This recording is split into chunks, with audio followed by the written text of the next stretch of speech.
తస్మై బ్రాహ్మణాయ బ్రహ్మమానసపుత్రాయ నారదాయ పారిజాత సహిత పతిదానం తుభ్యమహం సాంప్రదదే నమః.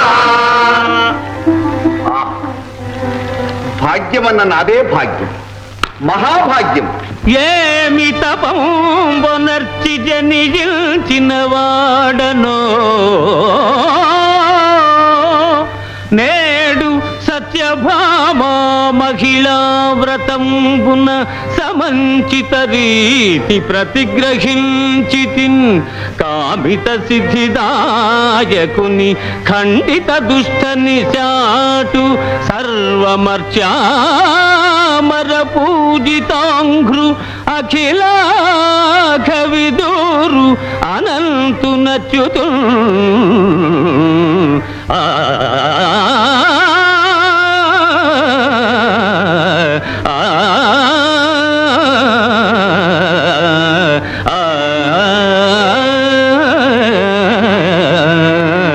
ఏమి తపంబొనర్చి జనించిన వాడనో. అమ్మా, ఇక బ్రాహ్మణులకు దానాలు దక్షిణ తాంబూలాలు ఇప్పిస్తారా? అబ్బా, ఇంకా అదొక ఆలస్యం ఉందా? అంత తొందరపడతారేమో ఆచార్య. బ్రాహ్మణులను ఉండనివ్వండి. శ్రీకృష్ణ తులాభారం కన్నుల విందుగా దర్శించి మరీ పెడతారు. అవును మహర్షి, ముందు తులాభారం తోచి నా పతిని తిరిగి స్వీకరించిన తరువాతనే వారిని